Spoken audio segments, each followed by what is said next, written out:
Bonjour à tous, c'est Seb et j'avais une petite annonce à vous faire. Vous avez envie de découvrir les meilleures courses et les meilleurs trails sur Trail Run Advisor, consultez des avis et des photos de coureurs comme vous. Évaluez la beauté des parcours, la qualité de l'organisation ainsi que le niveau de difficulté. Partagez votre expérience et aidez les autres coureurs à choisir leurs prochaines aventures. Trail Run Advisor, c'est le compagnon indispensable pour les passionnés de course à pied. Visitez sans plus attendre trailrunadvisor.com. Je vous laisse sans plus attendre reprendre l'écoute de votre épisode du podcast À côté de mes pompes. Bonjour les runners, bonjour les sportifs, bonjour au petit monde de la course à pied, c'est Seb et c'est avec un grand plaisir que je vous retrouve pour un nouvel épisode du podcast À côté de mes pompes, épisode 255 aujourd'hui, et je suis ravi d'accueillir à nouveau Félix Bourg, athlète professionnel spécialisé dans le marathon, le semi-marathon et le 10 000 mètres. Et pour celles et ceux qui n'ont pas encore écouté notre premier épisode, il s'agit du numéro 208 sorti à la veille d'un beau chrono pour Félix du côté de Valence. Au cours de notre échange, Félix revient sur cette expérience du marathon où il réalise un chrono de 2 heures 6 minutes et 46 secondes. Il évoque également les différentes étapes qui sont venues s'enchaîner après ce marathon, y compris des blessures hivernales, comment il a réussi à se régénérer physiquement avec d'excellentes performances sur 10 000 mètres au printemps puisqu'il est devenu champion de France du côté de Passé. Actuellement en stage avec l'équipe de France du côté de Font-Romeu, Félix nous parlera des spécificités de son entraînement et des séances qu'il peut mener ainsi que les ajustements alimentaires et hydriques pour s'adapter aux conditions exigeantes du parcours olympique parisien. Avec Félix, nous évoquerons également sa détermination et ses ambitions à quelques heures seulement de l'ouverture de ces Jeux Olympiques. Un grand champion comme Félix vous témoignera également de quelques bons conseils et j'ai pris moi également des conseils pour mon premier marathon avec ce marathon pour tous, de la gestion du dénivelé, de l'alimentation avant course, de la préparation de nos orteils. Félix vous dévoile ses secrets de champion en toute transparence et avec beaucoup de sympathie. Un grand merci à toi Félix pour avoir pris de ton temps durant ce stage et ces précieux conseils que tu nous as transmis. Je te souhaite le meilleur pour te voir briller sur ces Jeux Olympiques. Et il est temps pour moi de vous laisser en compagnie de Félix Bourg, de Valence à Paris, l'ascension vers le marathon des Jeux Olympiques. C'est le nouvel épisode du podcast À côté de mes pompes pour lequel je vous souhaite une très belle écoute. Bonjour Félix, c'est un plaisir de te recevoir à nouveau sur le podcast À côté de mes pompes, juste avant que tu partes à la sieste, ça fait partie de l'entraînement. Pour les auditeurs qui ne te connaîtraient pas encore et qui n'auraient pas écouté notre premier épisode ensemble datant du mois de décembre dernier, je vais te laisser te représenter avant de parler de ce qui t'attend dans ces prochaines semaines avec un gros objectif. Écoutez, moi c'est Félix Bourg, je suis athlète professionnel, spécialiste du marathon, semi, 10 000 mètres et aussi un petit peu le cross l'hiver. Donc voilà, là je suis en pleine préparation pour les Jeux Olympiques sur marathon. Donc je suis actuellement en stage à Font-Romeu avec l'équipe de France et on essaie de construire une grosse base foncière pour être performant le 10 août à Paris, quoi. Alors Félix, on avait enregistré, tu t'apprêtais à concourir du côté de Valence pour un marathon qui signifiait peut-être à la clé une performance te permettant de réaliser les minima pour ces Jeux Olympiques. Comment tu as cheminé depuis ce mois de décembre dernier? Quelles ont été finalement ces grandes lignes, ces grands événements que tu as pu connaître en passant par d'abord ces routes de Valence, mais il y a eu d'autres choses derrière. Est-ce que tu peux nous le raconter? Écoute, déjà c'est vrai que le marathon de Valence s'est bien passé parce que j'ai réalisé les minima là-bas en 2h06-46. Donc c'était vraiment une grande satisfaction pour mon deuxième marathon de pouvoir valider un aussi gros chrono. Ensuite malheureusement ça a pas suffi pour intégrer le top 3 français parce qu'il y a Morad Amdouni qui a battu ensuite le record de France à Séville en 2h03. Et du coup j'ai décidé de faire un petit peu de cross l'hiver en sachant que j'étais quand même pas mal blessé entre janvier, février et mars. Donc j'ai pas pu vraiment m'entraîner normalement. mais ça m'a aussi permis d'un autre côté de régénérer mon corps et justement de récupérer de toute cette grosse prépa qui a été éprouvante à l'automne 2023. Et ensuite j'ai enchaîné du coup avec les championnats de France de cross pour le club et j'ai rebasculé sur la piste pour rebosser des allures un peu plus rapides sur 10 000 mètres quoi. Donc ça m'a permis d'aller chercher 2 gros chronos sur 10 000. Le titre de champion de France a passé au mois d'avril en 27-37. Et ensuite, mon record à Night of the PB à Londres en 27-27 un mois plus tard, quoi. Donc c'est vrai qu'on a pu vraiment bien bosser ce secteur, retravailler ma vitesse avant de rebasculer sur la route avec les championnats d'Europe à Rome, lors desquels j'ai participé au semi-marathon. J'ai pris la 16e place, ça s'est pas super bien passé pour moi, mais ça m'a permis justement de rebasculer sur la route, de retrouver un peu de l'aisance et la foulée plus adaptée justement à la route avant de rentrer vraiment dans la prépa spécifique pour le marathon des Jeux, quoi. Donc tu évoques ce marathon des Jeux. Aujourd'hui, qu'en est-il? Parce qu'on est tous pendus à ta réponse. Est-ce que tu vas prendre part à ce marathon olympique avec le maillot de l'équipe de France? Ouais, c'est vrai que là, sauf retournement de situation, je crois que c'est jamais arrivé dans l'histoire qu'un athlète arrive au dernier moment avant les Jeux à lever une suspension de 2 ans. Donc on va dire qu'à 99%, c'est sûr que je serai sur la ligne de départ à Paris le 10 août. Donc je me prépare vraiment pour ça là depuis 5 semaines et là on va rentrer maintenant dans la partie vraiment difficile de la prépa et ensuite faudra récupérer pour assimiler tout ce gros bloc d'entraînement, quoi. Alors, si on repose un petit peu le contexte, tu étais 4e au niveau du bilan français des marathoniens et Mehdi, frère, a été suspendu pour des no-show au niveau des contrôles antidopage, ce qui te permet de repasser, on va dire, titulaire. Toi, l'ancien footeux, je pense que voilà, tu sors du banc pour intégrer l'équipe de France. Et comment tu l'as vécu? Parce que tu dis, on a entamé la préparation il y a 5 semaines. Est-ce que déjà auparavant, tu t'étais mis dans l'esprit quand cette affaire est sortie que tu allais pouvoir concourir le 10 août prochain du côté de Paris? Ouais, c'est vrai que j'avais continué à travailler dans l'optique au cas où je pourrais être sélectionné justement parce que je sais qu'une prépa marathon c'est très éprouvant, tu vois, c'est pareil l'année dernière au championnat du monde, Navarro a déclaré forfait un mois avant l'échéance et à cette époque-là, c'était Mehdi Frère justement qui avait pris sa place et qui avait pris part au championnat du monde à Budapest. Donc on sait une prépa marathon est très très éprouvante, on peut avoir des pépins physiques, des blessures. Et voilà, moi je misais aussi un petit peu là-dessus en me disant bon bah voilà, on sait jamais si un athlète qui se blesse, il faut que je sois prêt aussi pour le remplacer et pas que je laisse passer ma chance parce que l'objectif c'est sûr que c'était d'aller au jeu, mais c'est surtout d'être performant là-bas et de pouvoir représenter au mieux l'équipe de France, quoi.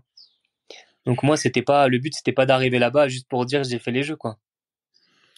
Alors comment, avec ton entraîneur Stéphane, vous avez préparé cette préparation commando pour ce marathon olympique? Est-ce que vous avez gardé les mêmes bases que vous aviez utilisées du côté de Valence et qui a vraiment été très très bien réalisé parce que tu bats ton chrono, tu réalises les minima? Est-ce que vous avez changé quelques petites choses ou optimisé des aspects qui avaient déjà été mis en place? Bah déjà c'est vrai que quand tu as déjà un passif de marathonien, tu peux déjà t'appuyer sur les préparations précédentes. Je pense que le corps assimile mieux aussi les gros blocs d'entraînement et les kilomètres qu'on peut accumuler au fil des semaines.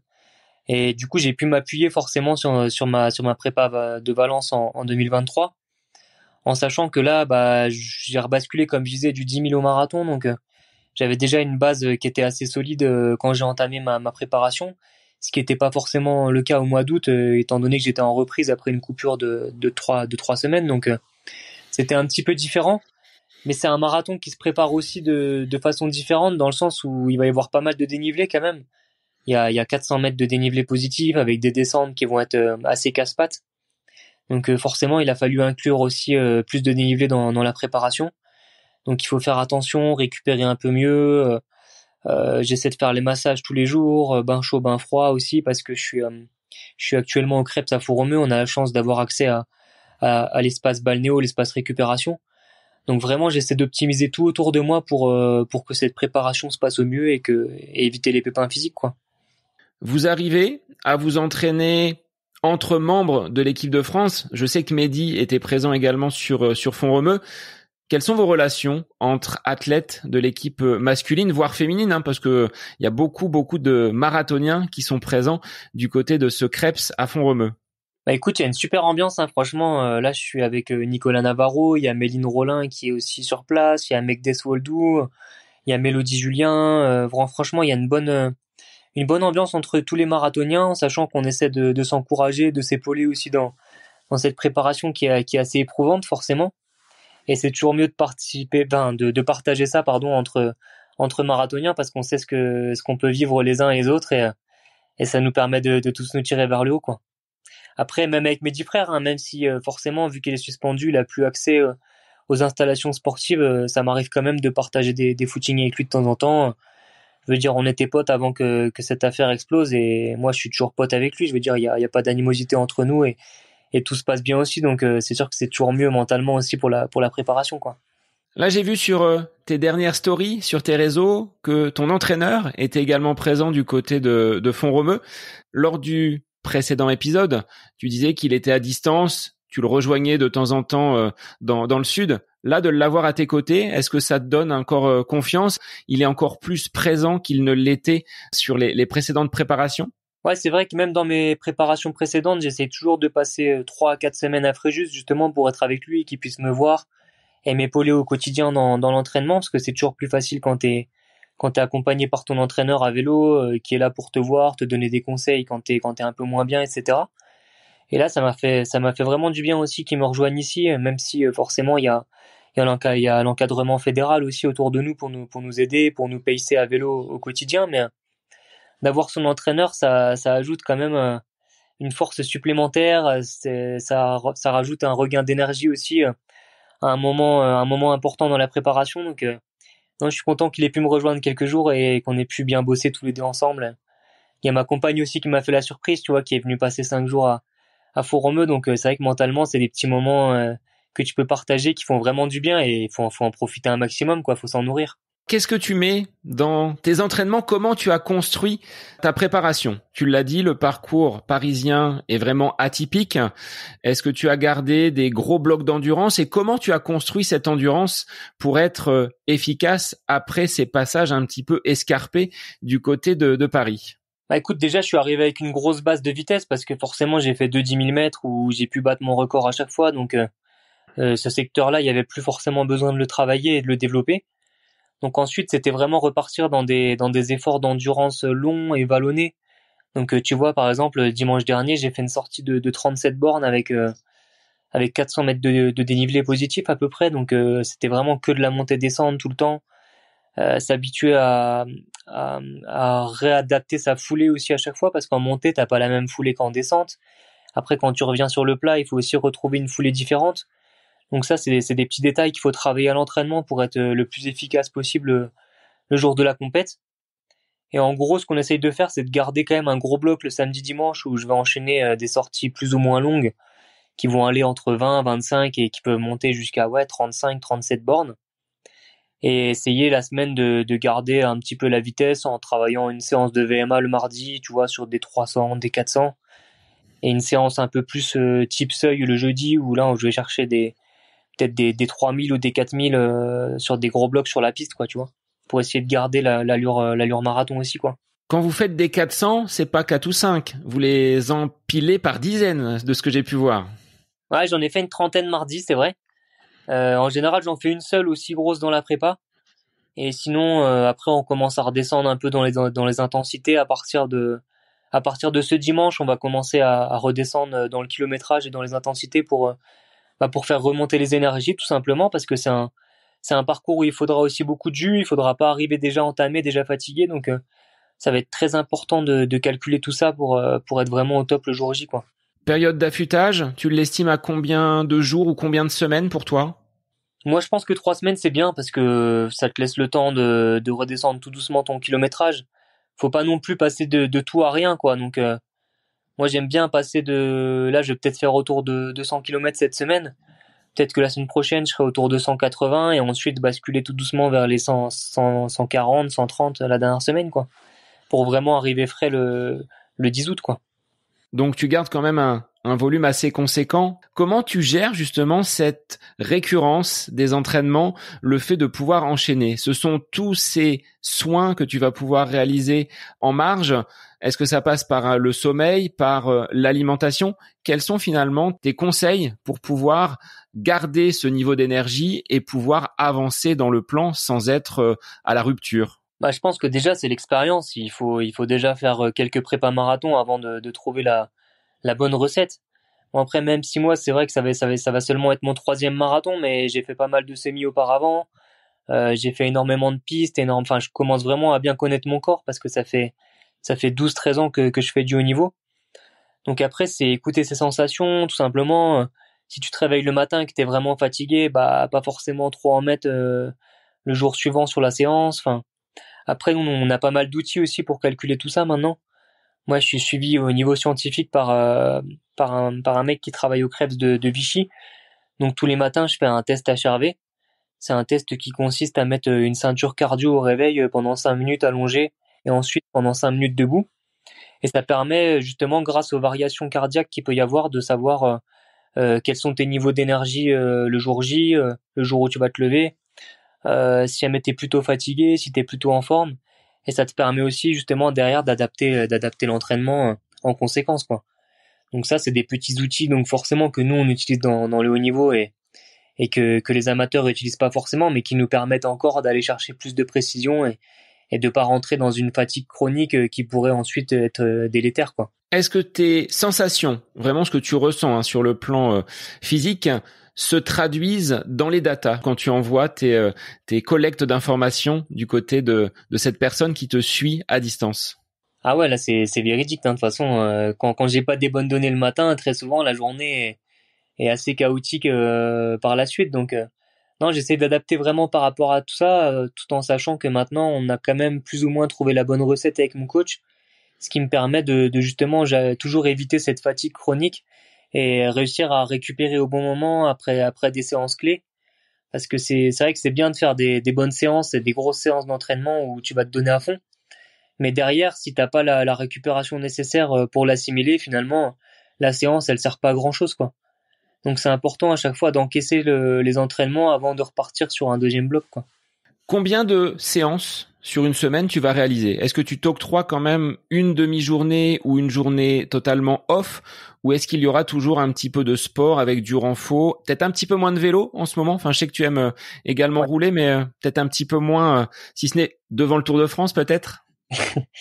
Ouais, non, je garde un petit peu de vélo, mais là c'est plutôt du watt bike en salle sur des petites sessions 30 minutes jusqu'à 1 heure et demie, mais c'est vrai que c'est pas des grosses sorties vélo. Et ça va plutôt être par exemple le lundi matin quand j'ai fait mon gros bloc du week-end pour essayer de récupérer musculairement. Souvent le lundi matin on va faire 1 heure et demie de vélo. Et sinon par semaine ça représente à peu près une dizaine d'entraînements, quoi. En général je double le lundi, je double le mardi. Le mercredi, ça va être ma journée un peu récup assimilation, tu vois, où je vais faire une aérobie le matin et repos complet l'après-midi. Jeudi, je double aussi. Et en général, vendredi, samedi, dimanche, ça va être un seul entraînement. Mais ça va être des entraînements assez longs quand même, qui peuvent aller de 20 bornes jusqu'à, comme je disais, 37, 38 le dimanche. Donc c'est vrai que c'est bien aussi d'avoir l'après-midi de libre pour optimiser les soins, les massages, les bains chauds, bains froids, etc. Et repartir du bon pied le lendemain matin, quoi. Donc là, tu es dans un contexte vraiment favorable, positif, après ce beau printemps et ces chronos sur 10 kilomètres comme tu l'évoquais. Qu'est-ce que tu vas pouvoir viser du côté de Paris? Parce que en discutant avec Méline, l'épisode est sorti ce vendredi, 19 juillet, heure à laquelle on enregistre avec toi, Félix, et elle me disait qu'il ne fallait pas viser un chrono parce que le terrain n'était pas propice aux autres marathons que vous pouvez connaître, qui sont relativement plats. Là, avec un tel dénivelé, il va falloir peut-être jouer la place et être un petit peu plus stratégique. Ah ben non, de toute façon le chrono en championnat c'est hors de question. Déjà parce que les championnats sont placés au mois de juillet ou au mois d'août, et déjà avec la chaleur t'as une baisse de la performance qui est inévitable. Et là en plus de cette chaleur justement il y a les 400 mètres de D+ qui vont se rajouter, donc ce qui va rendre totalement impossible l'idée même de vouloir partir pour un chrono, quoi. Ce sera vraiment essayer de gérer au mieux sa course par rapport à ses sensations, par rapport à ses points forts et ses points faibles aussi, parce que il y a des gens qui peuvent être bons en montée, mais qui peuvent être un peu moins bons en descente. Donc, il va falloir gérer tout ça et gérer sa course à la perfection pour déjà aller au bout, parce que ce sera déjà une belle performance d'aller au bout d'un tel marathon. Et c'est en gérant bien son effort, je pense qu'il y a vraiment aussi moyen de faire une belle place, parce que forcément, il y a énormément d'athlètes qui vont exploser de par la chaleur, mais aussi de par la difficulté du parcours. Et moi, personnellement, je pense en misant sur une remontada avec un très gros dernier 10 km, il y a des grandes chances de pouvoir aller chercher une belle performance si on arrive justement à gérer à la perfection sa course par rapport au parcours, quoi. Est-ce que ton expérience des crosses, Félix, n'est pas un atout pour ce type de parcours avec de la relance, montée, descente? Est-ce que tu as pas une carte à jouer également par cette habitude que tu as des terrains un petit peu escarpés sur les crosses? Ouais, c'est vrai que l'expérience du cross va jouer parce que justement c'est un peu la seule discipline où il faut gérer le parcours par rapport à tes sensations, il faut gérer ta course par rapport à ça et pas forcément par rapport aux autres athlètes. Et là, le fait de rester centré sur son cardio, sur son souffle, tout ça, ça peut vraiment aider justement d'avoir fait des crosses auparavant. Et j'espère que ça me servira d'ailleurs le 10 août. Mais il y aura aussi une nouvelle fois cette dimension de ravitaillement qui va être hyper importante aussi, une dimension qu'on n'a pas en cross parce que c'est sur des crosses de 10 km, donc t'as pas besoin de glucides ou d'hydratation spéciale. Mais là, pendant 42 km, avec la chaleur, avec les côtes, etc., il va falloir se ravitailler même différemment de ce qu'on a l'habitude de faire sur des marathons classiques assez plats, quoi. Comment tu vas gérer cette hydratation, ce ravitaillement? C'est quelque chose que tu travailles depuis de nombreuses semaines. Est-ce que tu as modifié certaines choses? Et quel est ton protocole, si tu peux le dévoiler, pour le plan alimentaire et hydrique sur une telle course? Bah, en fait, ce que j'ai fait, c'est que j'ai changé un peu mes boissons d'effort, où j'ai rajouté des apports un peu plus protéinés, tu vois, pour justement pallier à la casse musculaire qui va être due aux montées et aux descentes. Mais sinon, on va rester sur un schéma assez global, assez classique, où moi, je sais que je dépense à peu près entre 80 et 90 grammes de glucides par heure. Donc, l'idée, c'est vraiment d'apporter à peu près la même base par rapport à ça au niveau des ravitaux qu'on va avoir tous les 5 kilomètres, plus les gels. Après, voilà, il faudra aussi. C'est vrai que c'est compliqué parce qu'on essaie de s'y préparer un petit peu lors des sorties longues, mais forcément, le jour J, l'allure sera un peu plus élevée, donc il faudra aussi faudra prendre son temps, je pense, pour faire rebaisser un peu le cardio à chaque fois avant de se ravitailler, essayer d'éviter aussi tout ce qui peut être point de côté, etc. Parce que c'est vrai que ça peut vite arriver aussi, quoi. Alors, quels seraient tes conseils? Parce que je vais être un primo marathonien à l'occasion du marathon pour tous. Donc, tu auras ouvert la voie le 10 août au matin. Moi, je prendrai le départ le 10 août au soir sur le même parcours qui sera celui donc des Jeux Olympiques. Tu le disais, hein, avoir cette montée, ces descentes avec derrière un parcours qui sera un petit peu plus roulant. Comment on fait quand on doit aborder ces côtes, ces descentes sur le plan de la foulée? À tous les auditeurs qui feront partie de cette aventure du marathon pour tous, comment on doit le gérer? Est-ce qu'on a un œil sur le cardio? Est-ce qu'on réduit de toute façon drastiquement l'allure? On n'a pas le choix avec la pente. Qu'est-ce que tu peux nous donner comme conseil? Bah écoute, moi personnellement, je pense de plus en plus que je vais courir avec la ceinture cardio, alors que je le fais jamais en compétition. Et là, je pense que ça va vraiment être important pour justement gérer son effort et pas rentrer dans la zone rouge. Essayer de flirter avec cette zone rouge, mais de jamais s'installer dedans. Ensuite, pour les montées, le plus intéressant, moi, de ce que j'ai fait à l'entraînement, c'est plutôt de raccourcir la foulée, essayer de mettre un peu plus de cadence au sol et de trouver la bonne position du corps. Ça, il y a des personnes, ça peut être un peu plus incliné en avant, par exemple, tu vois, moi je sais que c'est le cas. Vraiment la position la plus efficace où on arrive à rentrer dans un rythme sans produire trop d'acide lactique, donc sans charger trop au niveau des cannes, quoi. Et au niveau de la descente, la position la plus efficace, a priori, ce serait de basculer un petit peu la tête devant les épaules un tout petit peu devant le bassin, et d'essayer d'avoir plutôt un cycle arrière. Donc pas trop aller chercher loin devant, mais plutôt laisser remonter beaucoup les talons pratiquement au-dessus des fesses et se laisser basculer en avant pour essayer de casser le moins de fibres musculaires possible au niveau des quadris et éviter justement ces sensations qu'on peut avoir pour ceux qui connaissent par exemple le trail, d'avoir des couteaux dans les jambes parce que souvent une fois qu'on commence à les avoir, on les a jusqu'à la fin. Donc il faut à tout prix éviter ça, quoi. Sachant qu'il faudra relancer derrière ces portions très pentues.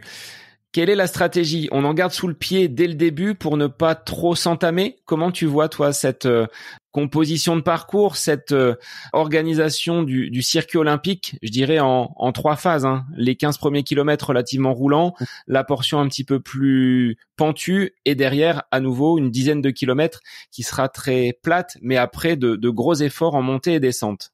Ouais, moi je conseillerais vraiment de partir en deçà de son allure marathon sur les 15 premiers kilomètres.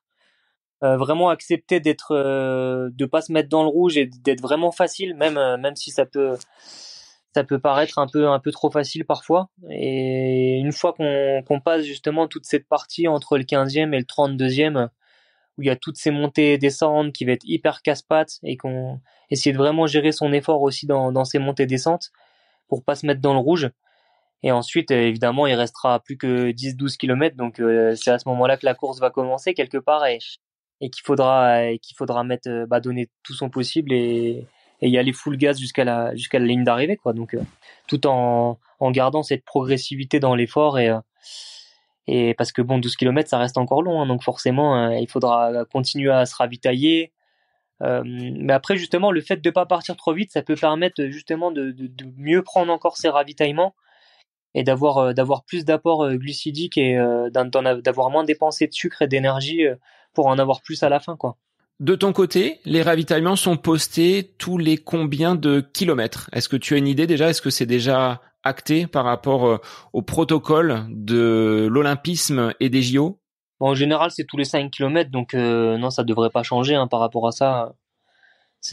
Pour nous, ce sera comme un marathon classique, quoi. Donc il n'y a pas d'adaptation par rapport au parcours, par rapport au fait que il puisse faire chaud. Est-ce que tu crains la chaleur d'ailleurs? Est-ce que c'est quelque chose qui peut te perturber, ou est-ce que tu es habitué et tu as essayé dans cette préparation de retrouver les conditions qui seront celles que tu pourras trouver du côté de Paris? La chaleur, tout le monde la craint. De toute façon, quand on n'est pas acclimaté à la chaleur, c'est toujours difficile. Ce qui compte, comme tu te disais, c'est de s'y préparer. Nous, on le fait déjà ici un petit peu au Crêpes, parce qu'on a accès à des thermorooms qui nous permettent de pouvoir faire des footings sur tapis, ou sur des vélos, sur des watt bikes, où là, on est dans des salles où il fait entre 30-37 degrés avec une certaine humidité qu'on peut régler aussi. Donc ça nous permet de reproduire un petit peu les conditions dans lesquelles on va peut-être être amené à évoluer à Paris. Et ensuite, moi, j'ai décidé de faire ma prépa terminale, donc sur les 2 dernières semaines à Fréjus chez mon entraîneur, parce que là-bas, c'est vrai qu'au fin juillet, début août, il va faire très chaud. Donc ça va me permettre d'être en permanence dans cet environnement, et pas arriver surpris justement à Paris si jamais il fait très chaud ce jour-là, quoi. Bon, tu as devancé un petit peu ma question. Qu'est-ce que tu vas faire durant cette période des Jeux Olympiques?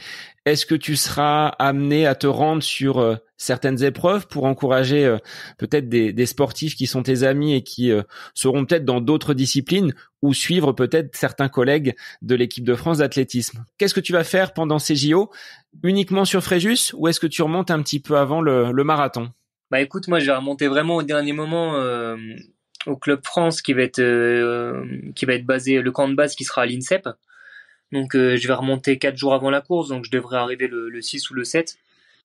Et après, forcément, l'idée ça va être de récupérer le maximum, de pas trop dépenser d'énergie. Donc ça va être plutôt des journées cool où on va beaucoup se reposer, on va mettre l'accent sur les soins. Ça va passer peut-être aussi par des séances de cryothérapie corps entier, parce que c'est un élément qu'on va avoir à disposition aussi à l'INSEP.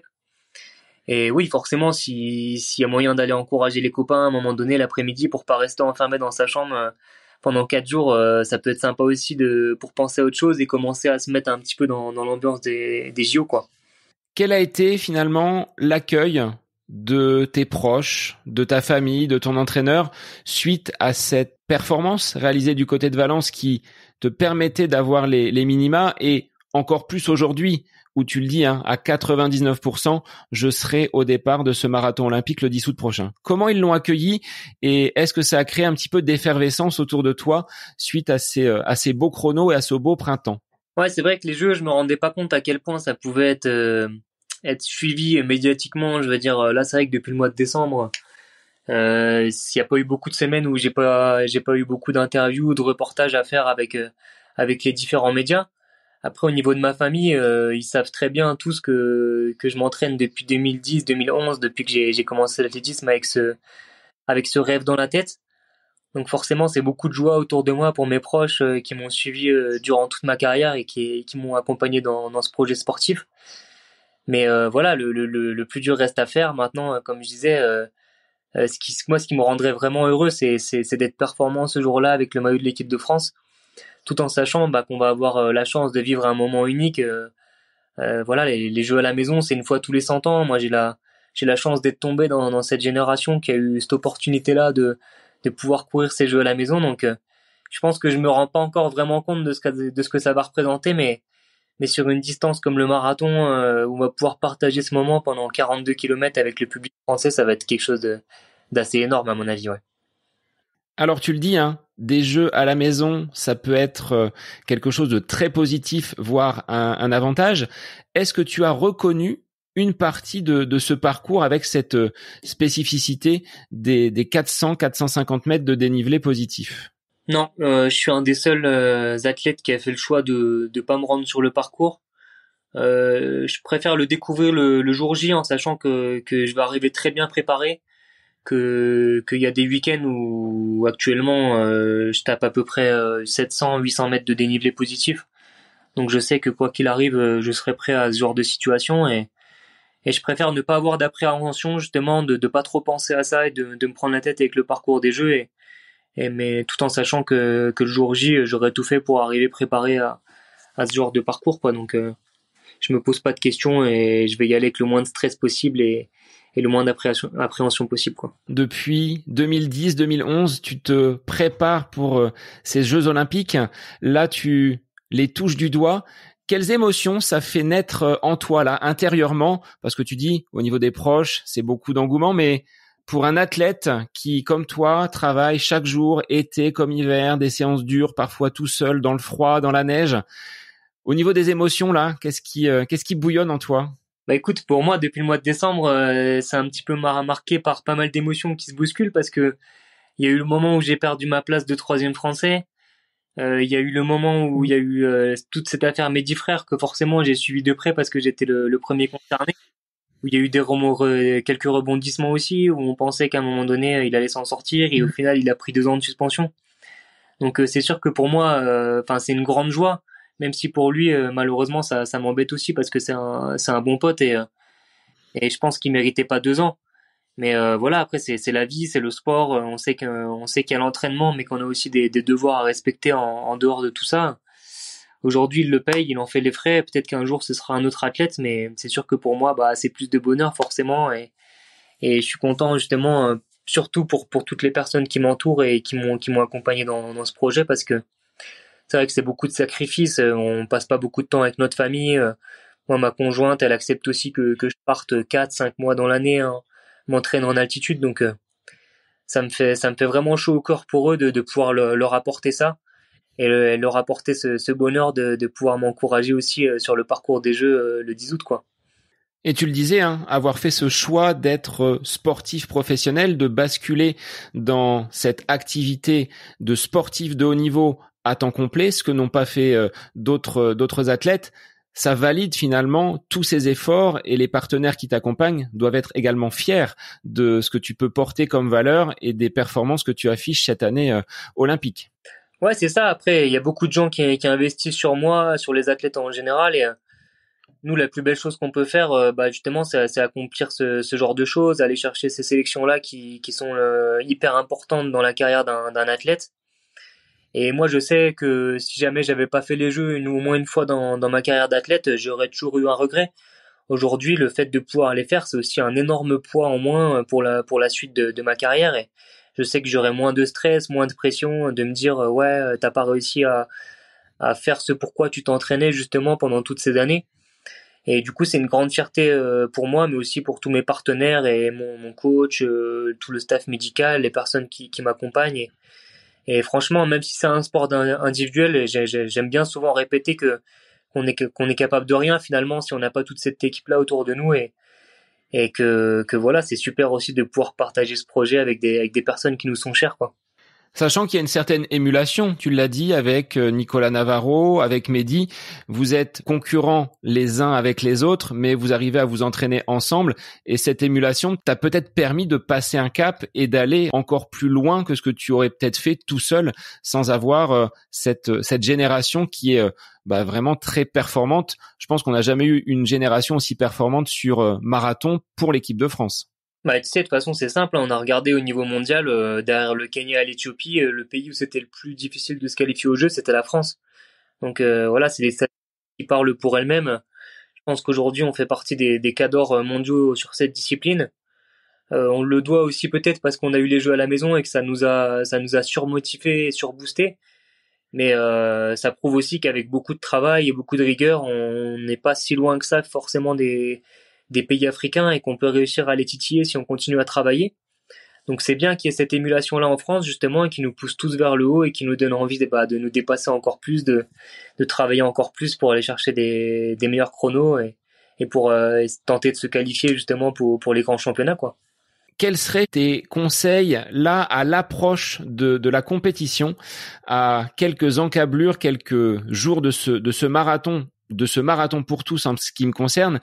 Quelles seraient les erreurs à ne pas commettre et vraiment les axes prioritaires à soigner? Qu'est-ce que on doit mettre dans cette dernière quinzaine avant ce marathon pour tous qui, comme je le rappelle, est le premier pour moi? Bon, après, dans la dernière quinzaine, je conseillerais pas d'en faire trop non plus parce que c'est un peu trop proche du marathon.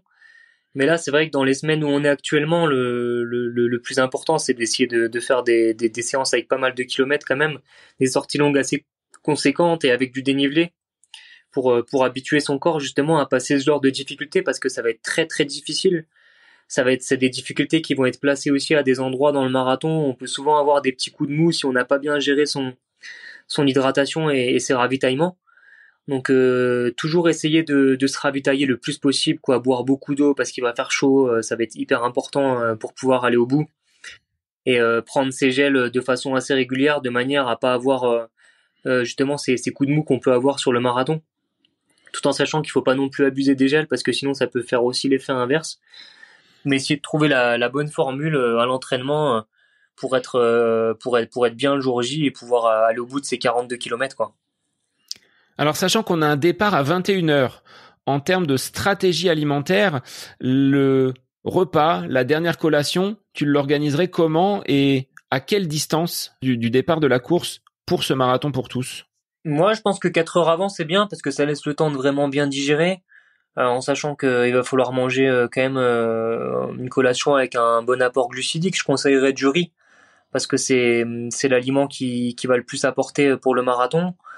Ça peut être avec une petite source de protéines, mais pas trop en abuser, peut-être du poulet ou alors du poisson, enfin un truc assez facile à digérer. Et ensuite, pourquoi pas prendre une boisson d'attente avec quelques glucides dedans pour arriver au top sur la ligne de départ, quoi. En sachant qu'à 21h, il peut faire très chaud, mais je pense qu'à un moment donné, pendant le marathon, vers 22h, 23h, ça commencera à se rafraîchir quand même. Enfin, en tout cas, je l'espère vraiment pour toutes les personnes qui participeront à ce marathon pour tous, parce que sinon, ça peut être vraiment difficile, quoi, dans des fortes chaleurs, quoi. Est-ce que tu conseillerais d'anticiper cette prise alimentaire sur ces semaines qui précèdent et d'habituer le corps à avoir une collation peut-être 4 heures avant et de mettre une sortie qui serait à peu près sur les horaires du départ de cette prochaine course? Moi, je trouve que c'est bien d'essayer de le faire au moins sur les sorties du dimanche. Essayer de s'habituer à faire déjà la sortie longue à l'heure de la course. Même si bon, c'est vrai que 21h, c'est pas évident parce que ça va vous faire rentrer chez vous à 23h30, voire peut-être même un peu plus. Mais essayer de le faire au moins une fois, c'est bien pour habituer le corps à courir à cette heure-là déjà. Et justement s'habituer à prendre cette petite collation 4 heures avant et voir ce que ça donne au niveau gastrique, quoi, pour pas avoir de mauvaises surprises le jour J, quoi. Et sur le plan matériel, qu'est-ce que tu conseillerais aux auditeurs, sachant que on a chacun ses propres modèles? Toi, tu pars avec des chaussures carbone. Est-ce qu'elles seront nécessaires pour tous et toutes? Comment tu vois cet équipement pour des coureurs qui, comme moi, vont participer à leur premier marathon? Les chaussures carbone, c'est évident que c'est les chaussures les plus performantes sur les parcours sur le bitume, parce que c'est celles qui renvoient le mieux, avec lesquelles t'as le plus gros retour d'énergie, donc qui te permet de moins dépenser d'énergie tout au long de ton marathon. Mais c'est vrai que dans les parties montée-descente, ce sera pas forcément avantageux. Donc ça peut être bien aussi de courir avec des chaussures avec des semelles un peu plus épaisses, justement pour encaisser justement les descentes et pas casser trop de fibres. Après voilà, le plus important c'est d'avoir une paire dans laquelle on se sent bien, confortable, parce que bon, vous allez passer 3 à 4 heures dedans, donc il vaut mieux pas prendre une paire avec laquelle on est sûr d'avoir des ampoules au bout de 10 km. Donc ça c'est pareil, ça s'anticipe sur les dernières sorties à l'avance et essayer de trouver la bonne formule pareil par rapport à ça, quoi. Est-ce que tu prépares tes pieds, toi, à l'effort, ou est-ce que tu as naturellement le pied du marathonien qui n'est pas sujet aux ampoules, aux frottements et à ces rougeurs qui peuvent exister? Ah si, moi j'ai toujours eu des ampoules, j'ai toujours eu ces petits soucis-là, donc ce que je fais c'est que j'achète du Noc à la pharmacie. Le Noc c'est une espèce de crème un peu pâteuse qui permet justement d'éviter les frottements, éviter les ampoules. Moi je trouve ça vachement efficace, donc c'est vrai que je l'utilise depuis une dizaine d'années et ça me permet d'éviter justement tous ces petits soucis, quoi. Donc tu badigeonnes tes pieds juste avant d'enfiler la chaussette et c'est parti pour 42 km. C'est ça, exactement. Et Félix, une dernière question avant de te laisser profiter de la sieste ou peut-être de l'étape du Tour de France. On verra en fonction. Qu'est-ce que tu pourrais donner comme conseil aux auditeurs qui vont s'élancer sur ce marathon pour tous quand ça va commencer à tirailler un petit peu de toutes parts sur le plan mental? À quoi il faut s'accrocher, vers quoi il faut se tourner pour garder le cap et continuer à avancer même quand ce sera dur?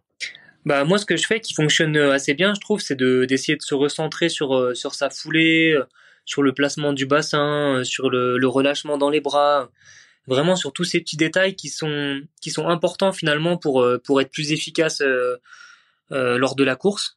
Donc ça te permet de te reconcentrer sur quelque chose qui va te rendre plus efficace et en même temps laisser passer ce moment où on va être un peu moins bien et on va commencer à avoir des pensées négatives. Donc le fait de se reconcentrer là-dessus, ça permet d'éviter justement ce petit passage un peu délicat. Et après, il y a des gens qui préfèrent penser à des bons moments, penser à leur famille, penser à leur femme. Enfin, vraiment essayer de se recentrer sur quelque chose de positif, quoi. Je pense que c'est important, ouais. Eh bien, merci Félix pour ces conseils et pour ces coulisses de ta préparation pour ce marathon olympique. Départ à quelle heure le 10 août? Départ 8h30. Bon, alors je serai peut-être pas arrivé du côté de Paris, mais j'espère et je suivrai sur les applications ton parcours et ta performance. Belle fin de préparation du côté de Font-Romeu puis Fréjus. Et puis, j'espère que tu feras briller le maillot tricolore sur les artères parisiennes le 10 août prochain. Merci beaucoup. À bientôt. Salut. Et pour les auditeurs, je vous retrouve la semaine prochaine pour un nouvel épisode du podcast À côté de mes pompes. Bonne semaine à vous. J'espère que cet épisode avec invité vous aura plu. Je vous remercie infiniment de votre écoute. Pour faire remonter le podcast dans les classements, je vous invite à laisser une petite évaluation sur Apple Podcast, 5 étoiles, un petit commentaire. Ça me fera énormément plaisir et vous permettrez au podcast d'être remonté, diffusé, déployé sur ces différentes plateformes de façon plus importante encore qu'il n'est actuellement. Et puis je vous invite à me retrouver sur les différents réseaux, Facebook, Instagram. Laissez votre petit message, votre commentaire, ça me fait plaisir d'échanger avec vous. Si vous avez des questions, si vous voulez échanger sur quelconque sujet en lien avec la course à pied, mais pas que, parce que le sport c'est une philosophie de vie et c'est une passion qui nous anime de façon commune, donc n'hésitez pas à venir échanger avec moi. Sur ce, je vous souhaite une bonne fin de semaine, un bon week-end et je vous dis à la semaine prochaine pour un nouvel épisode du podcast À côté de mes pompes.